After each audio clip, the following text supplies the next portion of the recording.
Terima kasih. Assalamualaikum warahmatullahi wabarakatuh. Teman semuanya, memang pada siang hari ini kita akan melakukan dialog dengan para narasumber. Harapan kami bahwa beliau-beliau ini akan memberikan masukan-masukan pada kita semuanya bagaimana partai ini ke depan akan lebih besar. Tentunya kita akan partai ini bisa menang dalam pemilu 2029. Untuk itu kami berikan waktu masing-masing 5 menit untuk memaparkan. Dari mulai Pak Li dulu nanti ya, terus Ketum, terus selanjutnya nih 5 menit memaparkan, lalu nanti kita akan dialog. Dan balik ada video, silakan juga nanti sampaikan, boleh video apa sampaikan. Demikian silakan Pak Li dulu menyampaikan 5 menit kasih waktu.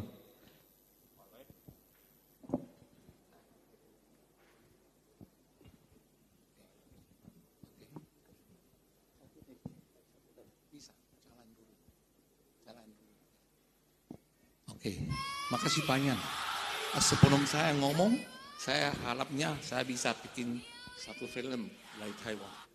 Tolong get dulu ya. Taiwan, Miaoli, Yunlin, salam hangat dari Taiwan. Taipei, New Taipei, Taoyuan ceritaku Hsinchu. Miaoli, langkah baru hidupku. Taichung, Changhua, setiap hari berjuang. Yunlin dan Nanto, mimpi terus berkembang. Jauh dari kampung halaman, tetap tersenyum penuh harapan. Keringat jatuh jadi kenangan untuk keluarga tersayang. Kau siung lainan, ciai bernyanyi pikung ilan. Semangat setiap hari, hello hualien, kaitu menemani di Indonesia. Bangga bekerja di sini.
itu.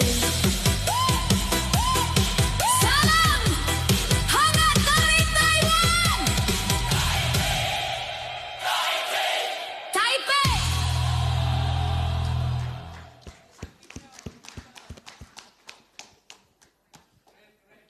Terima kasih banyak.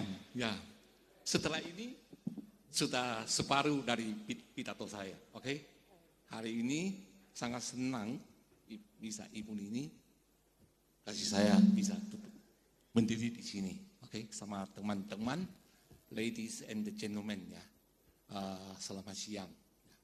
Saya pertama kali saya meminta maaf dulu. Saya punya bahasa masih kaku-kaku, even saya baru di Indonesia 38 tahun. Ya. Jadi sebenarnya saya dari mahasiswa waktunya tahun 1972, saya udah masuk Indonesia tangkap ikan di wilayah Indonesia. Oke. Jadi kalau akan ngomong sombong saya paling tua nelayan di Indonesia sekarang. Makasih. Tapi biarpun tua masih gagah tuh. Makasih. Ya. Semangat berkarya Nusantara. Jadi sangat senang saya udah keliling dunia. Saya backgroundnya Marine and Fisheries. Saya jadi fishing master and the captain di kapal ikan. Sudah di laut 25 tahun. Saya jadi Kapten Taiwan, Kapten China, Kapten Amerika, Kapten Jepang, dan Australia. Setelah itu saya sangat senang datang Indonesia sekitar tahun 1988. Ya, saya datang Indonesia. Jadi saya udah keliling Indonesia dari Sabang sampai Merauke. Seperti tadi Pak Presiden bilang kan Indonesia ada kurang lebih dari 18.000 pulau. Saya mungkin udah tinggal ke pulau-pulau more than 10,000, 10.000. Saya lebih Indonesian dari orang Indonesia.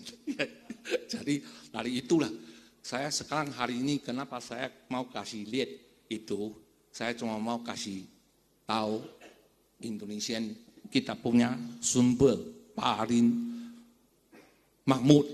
Bukan emas, batu bara, biji-biji besi adalah satu human right, human dan perikanan ke lautan. Coba Indonesia, the land only 30%, the other 70% itu laut. Dalam laut bayangkan ikan. Tapi setelah ikan masih ada, jangan lupa. Di dalam laut ada emas, ada batu bara, ada apa saja di kita punya laut. Jadi saya harapnya semua orang bisa mengerti ini, supaya bisa kita gabung sama-sama setelah partai mendiri. Ya.